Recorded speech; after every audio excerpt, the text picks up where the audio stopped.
hopefully. There we go. So just so everybody knows, we are recording this for the rest of the session.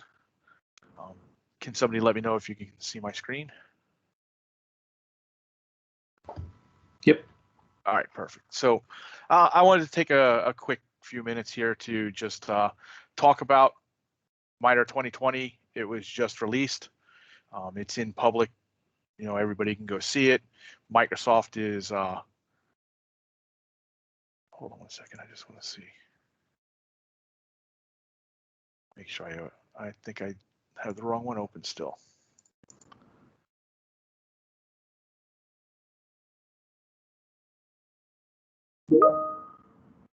Okay, yeah, so I didn't open that up. There we go. So MITRE just came out with the results from the MITRE 2020. You'll see that there was two things that they ran this time. They ran the Fin7 and the Carbonic, I can't pronounce it, sorry. And I just wanted to go over some of the things. We're not going to dig into details. I'm going to give you guys some links so you can go do your own comparisons. Microsoft will have a transparency report. Probably the first week of May, we'll have another blog coming out. So there is a preliminary blog that's out there now that you can go to, and we'll make sure you get those links. But just when you start to look at what I'm going to talk about today, this is not a compete discussion, so I'm not going to start comparing us to things like, you know, Carbon Black or any of the other tools that were in there. But I do want to let you know, some of the stuff from a timeline perspective, from a Microsoft perspective, what's new, how the setup was, just a little bit of the results overview, so that when you're looking at the results, you have an idea of what's changed and how Microsoft is looking at the results as well. And of course, any resources that we have available, we'll make sure are linked in here. So the MITRE evaluation was run between November and December of 2020. Their first publication came out on April 20th. Microsoft created our first blog on the publication on the 21st. We're going to have a complete analysis of it by the first week in May, and of course we'll have a second blog publication on there. So really the information I'm going over today is not, in-depth detail on, how Microsoft's seen the results from a point-by-point perspective. We will come out with that so that, so one thing about the MITRE reports is that it's a lot of the stuff, some of the stuff is open to interpretation, and some of it also needs explaining from the vendor who the results are based off of. There is links at the end of this, so that if you wanted to compare us to another one of the vendors that was there, that's something that MITRE provides, so you can go ahead and take a look at that. A couple things that's new for this year: there was no MSSPs involved in the process this year. So like last year, we had Microsoft Threat Hunters or the Microsoft Threat Experts involved in there. Some of the other vendors had their own MSSP involved. They decided to take that out this year. So there was absolutely no MSSPs, so there was no human interaction. Everything that was done through either a configuration change or just automated response that was going on. So there was no humans touching the keyboard and helping you out with the detections. God bless you. I thought that was somebody sneezing. It's their dog. So this year, there was a protection piece added in there. So there's two different simulations, two different setups. And that's new for this year. Everything in the past from a MITRE perspective was all about detection. So now there's a detection and a protection. And the vendor had the choice to choose whether they wanted to actually be part of the protection simulation. Some vendors chose not to. Microsoft took this as an opportunity to say, yes, we are first and foremost a protection stack, so it's protect, detect, and respond. We wanted to make sure that people seen how our protection stacked up, if you will, and of course combine that with the EDR piece in there. The next thing that they added was Linux. So this is the first year for Linux. Generally speaking, it was primarily a Windows only test. This year they added Linux. It's a CentOS that they used for that testing, and we had that in both protection and detection simulations. Other things that changed, that there was, it's kind of important to note how MITRE looked at upon the evaluation this year. That was different than last. First is obviously protection that was not there, did not exist last year. Either was it was either blocked or not blocked, or the vendor just did not participate in the simulation. So when you look at the protection, you were blocked, not blocked, or vendor was not there. Pretty simple. It's important that MITRE tried to see in which step it was being blocked. So when you look at the results, you'll see that a lot of times we blocked in stage 1. In some cases, we blocked in stage 2 or 3, and I think in one case we blocked in stage 5. And really, when you look at that, we'll talk a little bit into further detail around that. And it's whether we blocked at the first execution of the simulation step or a couple sub-steps until we block the activity. Like in real life, it's important to understand in what phase you're blocking the attack from happening. The next is the detection phase. So you can see things are similar to last year with some changes. So technique, what was done. Tact is why it was done. In general, something suspicious happened, and we don't say what and why on there. Then you've got telemetry. Hey, something happened. Not that anything suspicious happened. We're just recording it that, hey, something did happen. Of course, that's what you want from telemetry. Then you'll see something called a minimum criteria not met. This is reported as MITRE criteria not met, and I'll actually show a couple screenshots. It doesn't mean that nothing was reported. It was just not reported in the way that MITRE was expecting it to be reported. And this is kind of important because a lot of times, maybe some of our competition will look at something and say, hey, Microsoft didn't detect this. No, we did. We just didn't say, for instance, in the sample that I have, it doesn't say that data was transmitted. It says that a connection was opened through SSH through this port, and this activity was happening. And MITRE was expecting a report back of, hey, data was transmitted. In the past, another thing that's kind of new for this year is in the past, MITRE did not share any final scores on how the vendor did overall. This year they did. It changed a bit. The scores are not really trying to rank the vendors, but there is a score, an overall score in evaluating piece. There's also an analytics score given to every vendor based on every sub-step in general tactic or technique. And this means we said something suspicious was going on, and there was analytics being done by us. When you actually look at it, telemetry, every signal is there with telemetry, visibility, any signal. Even if we had a technique that with no associated telemetry, this will count as a signal, and that's why the score was created. It's also important to note that MITRE changed the criteria for detection and added the protection of changes. And the way we observed the results, we're no longer counting alerts or counting the differences between tactics and general. If we look at the analytics score, for example, and compare this to another vendor, all it's doing is saying something happened.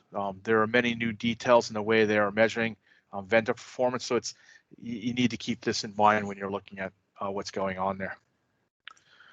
When you look at the setup, this is a screenshot that was sent by MITRE, so this is on MITRE's website, so you can actually get to it. You'll actually see there was 2 different complete setups. So like Carbonic was on day 1, Fin 7 detection was on day 2.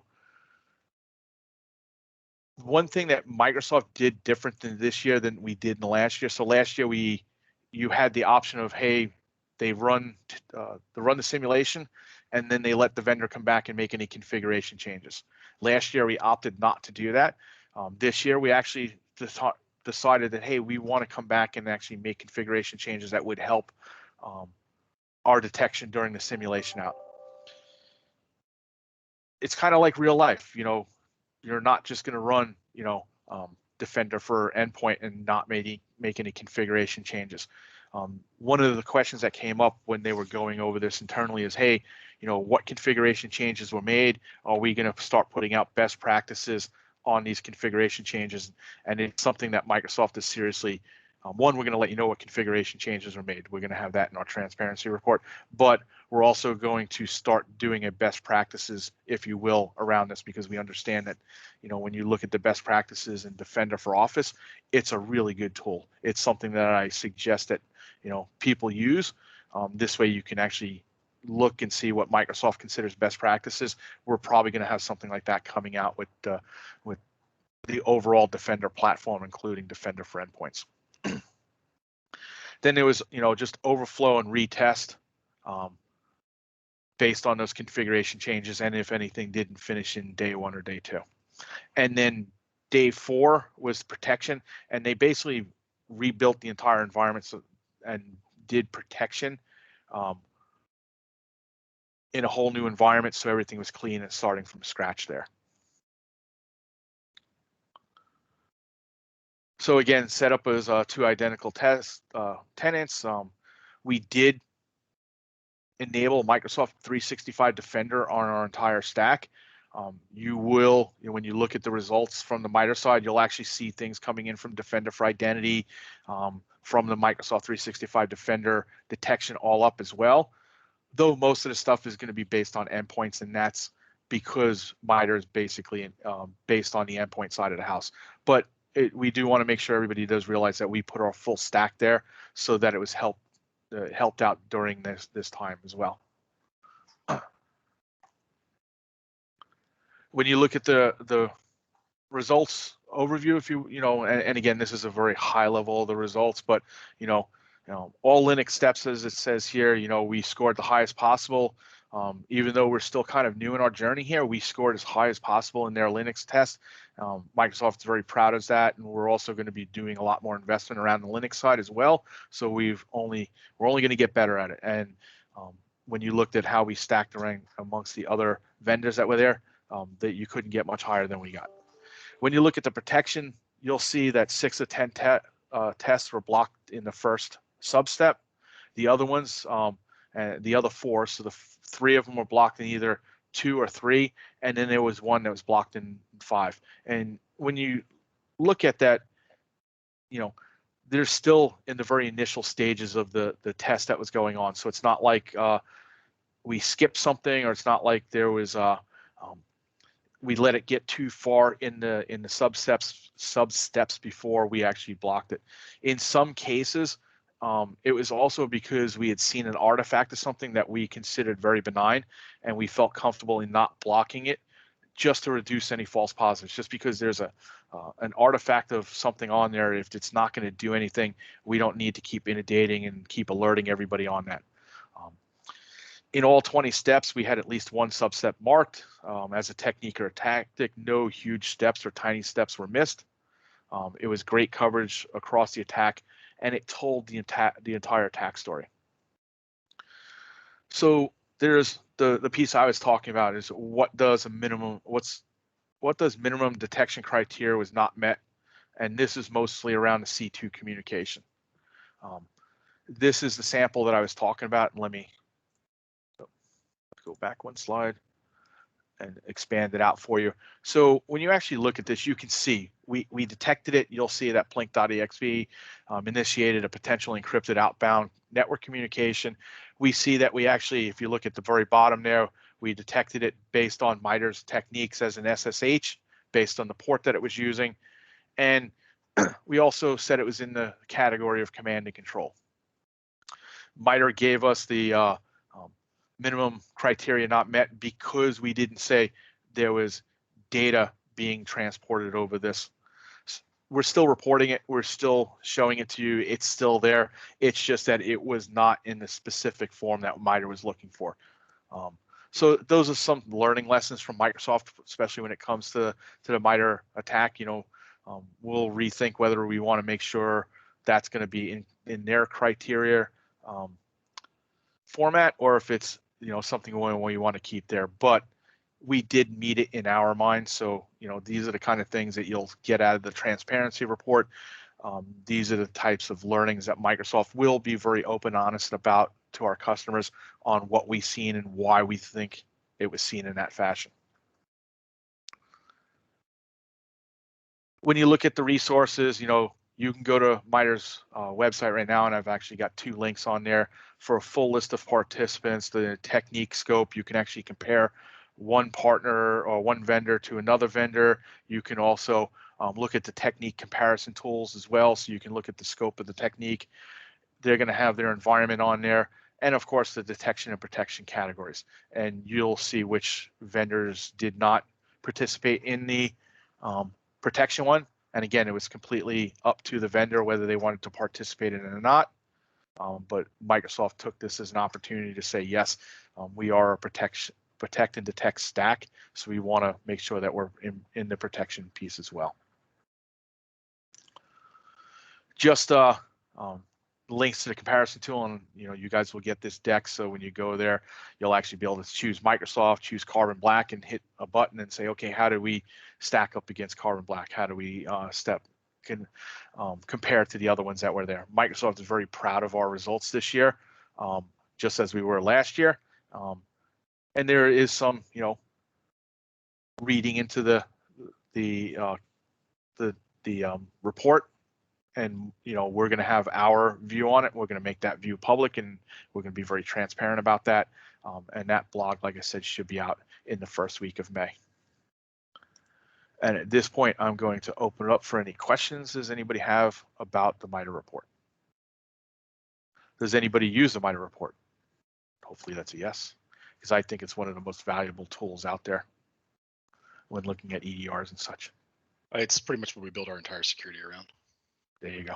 An entire framework. I mean, like right out of the box, just level 1 has 513, you know, things to keep you up at night. So yes, I didn't even notice this. I was, you know, when I was looking through their website, they've actually got certifications and everything like that, and I'm looking to take that on my own, because I think it's probably something that's, you know, very useful for a security analyst to understand how the attacks happen, to understand, you know, the different pieces to it, and that's MITRE will definitely teach you that.